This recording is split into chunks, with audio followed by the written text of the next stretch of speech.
ಸಿಕ್ಕಾಪಟ್ಟೆ ಲೇಟ್ ಆಗಿಬಿಟ್ಟಿದೆ, 45 minutes late ಆಯಿತು. ಅದಕ್ಕೆ ಎಲ್ರಿಗೂ ಸಾರಿ, ಬೇಜಾರು ಮಾಡ್ಕೋಬೇಡಿ. ಅದಕ್ಕೆ ಕಾರಣ ನಮ್ಮ ಆ್ಯಕ್ಟ್ರಸ್ಸು, ಹೀರೋಯಿನ್ ಬರಲಿಲ್ಲ, ಅವರು ಬರಬೇಕಿತ್ತು. ನಾವು 4 ಗಂಟೆ ಅಂತ ಹೇಳಿದ್ದೀವಿ. ಆ್ಯಕ್ಚುಲಿ 4 ಗಂಟೆ ಅಂದರೆ 4 ಗಂಟೆಗೆ ಇನ್ನೂ 15 ಮಿನಿಟ್ಸ್ ಅರ್ಲಿ ಬರಬೇಕಿತ್ತು. ಅವ್ರು ಯಾವ ಥರ ಟೈಮ್ ಸೆನ್ಸ್ ಫಾಲೋ ಮಾಡ್ತಾರೋ ನನಗೆ ಗೊತ್ತಿಲ್ಲ. ದಯವಿಟ್ಟು ನೀವೇ ಕ್ವಶನ್ ಮಾಡಬೇಕು. ಇಲ್ಲ ಎಲ್ಲ ಹೋದ್ರೆ ಪಂಚಾಲಿಟಿ ಇಲ್ಲಾಂದರೆ ಯಾವ ಥರ ವರ್ಕೌಟ್ ಆಗುತ್ತೆ ಇದು? ಇನ್ನು ನಾನು ಕಾಯ್ಬೋದು, ಬೇರೆಯವ್ರು ನಂತರ ಇರೋರು ಕಾಯ್ಬೇಕಲ್ವಾ? ಅದು ಅವ್ರು ತಿಳ್ಕೊಬೇಕು. ಅದಕ್ಕೋಸ್ಕರ ಲೇಟ್ ಆಗಿದ್ದೀನಿ, ಬೇರೆ ಏನು ಉದ್ದೇಶ ಇಲ್ಲ. ಸಾರಿ, ಎಲ್ಲ ಕ್ಷಮಿಸ್ಬಿಡಿ ಮತ್ತೊಂದು ಸಲ. ಸೊ ಸಿನಿಮಾ ಚೆನ್ನಾಗಿತ್ತು, ನಡೀತಾ ಇತ್ತು ಜರ್ನಿ. ನಡಿಬೇಕಾದ್ರೆ ಲಾಸ್ಟ್ 10 ಡೇಸ್ ಶೂಟಿಂಗಲ್ಲಿ ಆಕ್ಸಿಡೆಂಟಲ್ಲಿ ಸಡನ್ನಾಗಿ ರಾಕಿ ತೀರ್ಕೊಂಬಿಟ್ಟ. ತೀರ್ಕೊಂಡ ತಕ್ಷಣ ಶೂಟಿಂಗೇ ಸ್ಟಾಪ್. ಇದು ರಾಣ ತುಂಬ ಚಿಕ್ಕ ನಾಯಿ. ಅವನು ಆ ಸೈಜಿಗೆ ಬರೋವರೆಗೂ ವೆಯ್ಟ್ ಮಾಡಿದ್ವಿ ನಾವು. ಸಿನಿಮಾ ಲೇಟ್ ಆಗೋಕ್ಕೆ ರೀಸನ್ ಏನಾದರೂ ಇದ್ದರೆ ಅದೇ, ನಾವು ಅಷ್ಟು ದಪ್ಪ ಆಗೋವರೆಗೂ ಕಾಯ್ದು ಲಾಸ್ಟ್ ಕ್ಲೈಮ್ಯಾಕ್ಸ್ ಶೂಟ್ ಮಾಡಿದ್ದೆ ಇವನ್ನ ಇಟ್ಕೊಂಡು. ಆಕ್ಸಿಡೆಂಟ್, ಟ್ರೈನರ್ ಏನೋ ವಾಕಿಂಗ್ ಕರ್ಕೊಂಡು ಹೋಗ್ಬೇಕಾದ್ರೆ ಸುಮ್ಮನಹಳ್ಳಿ ಬ್ರಿಡ್ಜ್ ಹತ್ರ ಆಕ್ಸಿಡೆಂಟ್ ಆಗೋಯ್ತಂತೆ. ಸ್ಕೂಲು ವ್ಯಾನು ರಿವರ್ಸ್ ತೆಗಿಬೇಕಾದ್ರೆ ಬಿದ್ದುಬಿಟ್ಟಿದೆ. ಕೇಸೆಲ್ಲ ಆಗಿತ್ತು, ನಾನೇ ಕಂಪ್ಲೇಂಟ್ ಎಲ್ಲ ಮಾಡಿಸಿದ್ದೆ ಸ್ಟೇಷನಿಗೆ. ಆಮೇಲೆ ಏನಾಯಿತು, ಅವರು ಕಾಂಟ್ಯಾಕ್ಟಲ್ಲಿ ಇರಲಿಲ್ಲ. ಆಮೇಲೆ ಇವನು ದೊಡ್ಡವನಾಗೋವರೆಗೂ ವೆಯ್ಟ್ ಮಾಡಿ, ಅದಕ್ಕೆ ನಾವು 2 ವರ್ಷ ಲೇಟ್ ಆಗೋಯ್ತು ಸಿನಿಮಾ. ಅದು ಆ್ಯಕ್ಚುಲಿ ಜನಕ್ಕೆ ಏನು ಅಂದ್ಕೊಂಡಿದ್ರೆ ಯಾಕೆ ಇಷ್ಟು ಲೇಟ್, ಅವ್ರಿಗೇನೂ ಗೊತ್ತಿಲ್ಲ ರೀಸನ್ನು. ನಾವೆಲ್ಲೂ ಡಿಸ್ಕ್ಲೋಸ್ ಮಾಡಿರಲಿಲ್ಲ, ಯಾರಿಗೂ ಹೇಳಿರಲಿಲ್ಲ. ರೀಸನ್ ಏನಂದರೆ ಏನಂತ ಹೇಳ್ತೀರಿ, ನಾಯಿ ಸತ್ತೋಯ್ತು ಅಂತ ಸುಮ್ಮನೆ ಸೆಂಟಿಮೆಂಟು ಇಟ್ಕೊಂಡು ಏನೋ ಮಾಡೋಕ್ಕಾಗಲ್ಲ. ಸೊ ಹಂಗಾಗಿ ಇನ್ನು ವೆಯ್ಟ್ ಮಾಡಿ ಸುಮಾರು 1 ವರ್ಷ ವೆಯ್ಟ್ ಮಾಡಿದ್ವಿ ಅನಿಸುತ್ತೆ. 1 ವರ್ಷ ವೆಯ್ಟ್ ಮಾಡಿದ್ವಿ ಅವನಿಗೋಸ್ಕರ. ಸೊ ದೊಡ್ಡವನಾದ ಸಿನಿಮಾ ಮುಗೀತು. ಸೊ ಅದೊಂದು ಸ್ಪೆಷಲ್ ಅಂದರೆ ಅದಕ್ಕೆ ಇವನ್ನ ಇಟ್ಕೊಂಡೇ ನಾವು ಲಾಂಚ್ ಮಾಡಿದ್ವಿ, ಬೇರೆ ಯಾರನ್ನೂ ಕರೆಸಲೇ ಇಲ್ಲ ನಾವು.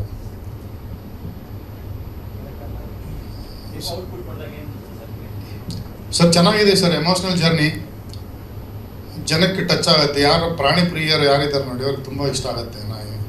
ಆಮೇಲೆ ಇದಕ್ಕಿಂತ ಲಾಯಲ್ ಪ್ರಾಣಿ ಭೂಮಿ ಮೇಲೆ ಯಾರೂ ಇಲ್ಲ. ನಮ್ಮ ಮನುಷ್ಯರೇ ಇಲ್ಲ ಲಾಯಲ್ ಆಗಿ. ನಾವು ಹೇಳ್ಬೇಕಲ್ಲ, ಏನು ಹೇಳ್ಬೇಕಾಗಿಲ್ಲ ಅದ್ರ ಬಗ್ಗೆ. ಮನುಷ್ಯರೇ ಇಲ್ಲ ಲಾಯಲ್, ಅಷ್ಟೊಂದು ಲಾಯಲ್ ಪ್ರಾಣಿ ಅದು. ತುಂಬ ಚೆನ್ನಾಗಿದೆ, ಎಮೋಷ್ನಲ್ ಕನೆಕ್ಟ್ ಆಗುತ್ತೆ. ಕಾಸ್ಟ್ಲಿ ಇಲ್ಲ, ಅದನ್ನು ಮೇಂಟೈನ್ ಮಾಡೋಕ್ಕಂತಾನೆ ಅವರಿದ್ದರು, ರಘು ಅಂತ. ಅವ್ರು ಮೇಂಟೈನ್ ಮಾಡ್ತಾಯಿದ್ರು. ತುಂಬ ಕಷ್ಟ, ನಾವು ಮೇಂಟೈನ್ ಮಾಡೋಕ್ಕಾಗಲ್ಲ. ಅದನ್ನು ಮೇಂಟೈನ್ ಮಾಡೋ ಸ್ಪೆಷಲಿಸ್ಟ್ಗಳಿದ್ರೇ ಮೇಂಟೈನ್ ಮಾಡೋಕ್ಕೆ ಸಾಧ್ಯ. ಅದು ಚಿಕ್ಕದು, ಇನ್ನೂ ದೊಡ್ಡದಲ್ಲ ನಾ. ಇದು ಇನ್ನೊಂದು 2 ವರ್ಷ ಇರ್ಬೋದು ಅಷ್ಟೇ ಅದಕ್ಕೆ. ಸರ್ ಇದು sentiment movie, sentiment drama, suspense ಇದೆ, ಸೆಂಟಿಮೆಂಟ್. ಮಗು ಮತ್ತು ನಾಯಿ ಫ್ಯಾಮ್ಲಿಗೆ ಅಟ್ಯಾಚ್ ಆದರೆ ಹೆಂಗಿರುತ್ತೆ ನಾಯಿ ಅಂತ ಹೇಳ್ಬಿಟ್ಟು ಒಂದು ಪ್ರೀತಿ ವಿಶ್ವಾಸ ತೋರಿಸಿದ್ರು ಅಷ್ಟೇ.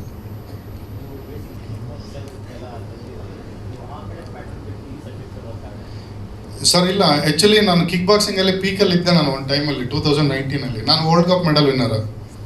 ಅಲ್ಲಿ ನಾನು ಏನು ಸಾಧಿಸ್ಬೇಕು ಅದೇ ಹೆಂಡು ಅಲ್ಲಿ ಮಾಡಿ ಸಾಧಿಸ್ಬಿಟ್ಟಿದ್ದೆ. ನನಗಿನ್ನೂ ಪ್ರೊಫೆಷ್ನಲ್ ಕಂಟಿನ್ಯೂ ಆಗೋಣ ಏನು ನೆಸೆಸರಿ ಇಲ್ಲ, ಬೇರೆ ಏನಾದರೂ ಮಾಡಬೇಕಿತ್ತು. ಸೊ ಅಫ್ಕೋರ್ಸ್ ಸಿನಿಮಾ ಟ್ರೈ ಮಾಡೋಣ ಅಂತ ಬಂದೆ. ಸರ್ ಖಂಡಿತ ಮಾಡ್ತೀನಿ. ಹೊಸಬ್ರನ್ನ ಹಾಕೊಂಡೇ ಮಾಡ್ತೀನಿ, ಹಳಬ್ರನ್ನ ಯಾರನ್ನೂ ಹಾಕೊಳ್ಳಲ್ಲ. ಹೊಸಬ್ರು ಯಾರಾದರೂ ಚೆನ್ನಾಗಿ ಒಳ್ಳೆ ಫೈಟರ್ ಇದ್ದರೆ ನಾನು ತೋರಿಸಿ ಹೊಸಬ್ರನ್ನೇ ಹಾಕೊತೀನಿ. ನನಗೆ ಲಾಸ್ ಆದರೂ ಚಿಂತೆ ಇಲ್ಲ.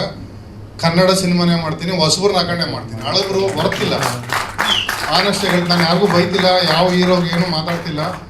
ರೀಸನ್ ಏನಂದರೆ ಸರ್, ನಾಯಿ ಥರ ಮನೆ ಬಾಗಿಲು ನಾನು ಕಾದ್ಬಿಟ್ಟಿದ್ದೀನಿ ಎಲ್ಲ ದೊಡ್ಡ ಹೀರೋಗಳಿಗೆ. ಒಂದು ಟ್ರೈಲರ್ ಲಾಂಚ್ ಮಾಡಿಕೊಡಿ ಅಂತ. ಸರ್ ಯಾವನಿಗೆ ಬೇಕು ಸರ್ ಇದು? ಮಾಡೋದು ಸಿನಿಮಾ ಮಾಡಿದ್ದೀವಿ.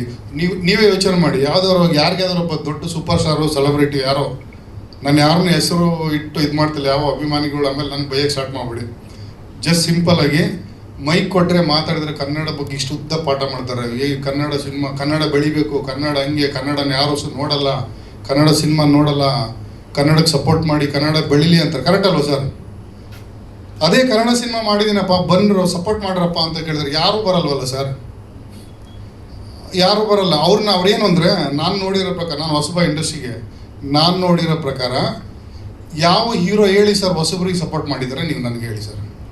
ಒಬ್ಬರು ಸಪೋರ್ಟ್ ಮಾಡಿದ್ದಾರೆ ಯಾರಾದರೂ?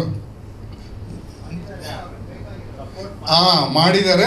ಅವ್ರಿಗೆ ಏನಾದರೂ ಒಂದು ಬೆನಿಫಿಟ್ ಇದ್ದರೆ ಮಾತ್ರ ಬಂದು ಮಾಡ್ತಾರೆ. ಅವರವರೇ ಏನಾದರೂ ಒಂದು ಪ್ರಾಫಿಟ್ ಇರ್ಬೇಕು ಅವ್ರಿಗೆ, ಅವಾಗಲೇ ಬರ್ತಾರೆ. ಇಲ್ಲಾಂದರೆ ಮೈಕಲ್ಲಿ ಎಲ್ಲ ಇನ್ಸ್ಟಾಗ್ರಾಮಲ್ಲೋ ಎಲ್ಲೋ ಒಂದು ಕಡೆ ಕನ್ನಡ ಬೆಳಿಬೇಕಪ್ಪ, ಕನ್ನಡ ಹಂಗಾಗ್ಬೇಕಪ್ಪ ಅಂತಾರೆ.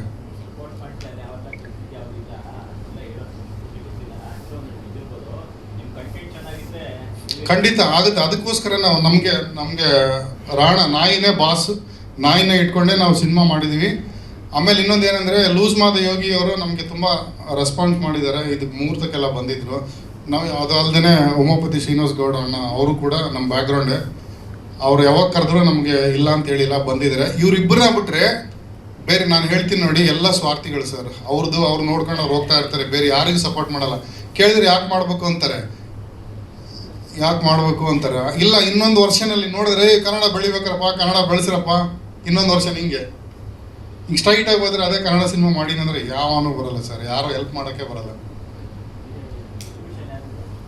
ವಿಜಯ್ ಅಂತ, ವಿಜಯ್ ಸಿನಿಮಾಸ್ ಡಿಸ್ಟ್ರಿಬ್ಯೂಷನ್ ಒಂದು 60-65 ಥಿಯೇಟರ್ ಇರ್ಬೋದಾ ಸರ್? 60-65 ಸರ್ ಬಂದಿದ್ದಾರೆ, ವಿಜಯ್ ಅವರಿದ್ದಾರೆ ಸರ್. ಬನ್ನಿ ವಿಜಯ್ ಸರ್, ಸ್ಟೇಜ್ ಮೇಲೆ ಬನ್ನಿ. ಸೊ ಇದು ವರ್ಷನ್ ಸರ್. ನಾನು ಇನ್ನೊಂದು ಸಿನಿಮಾ ನಂದು ರಿಲೀಸ್ಗೆ ರೆಡಿ ಇದೆ, ಅದು ಕಂಪ್ಲೀಟ್ ಮಾಡಿದ್ದೀನಿ ಆಲ್ರೆಡಿ. ಹೆಸರಿಟ್ಟಿಲ್ಲ ಇನ್ನು, ಎಲ್ಲ ಕಂಪ್ಲೀಟ್ ಆಗಿದೆ, ಮೂವಿನೇ ಕಂಪ್ಲೀಟು. ಅನೌನ್ಸ್ ಮಾಡ್ಕೋತೀನಿ, ನೆಕ್ಸ್ಟ್ ಮಂತ್ ಮಾಡ್ಕೋತೀನಿ.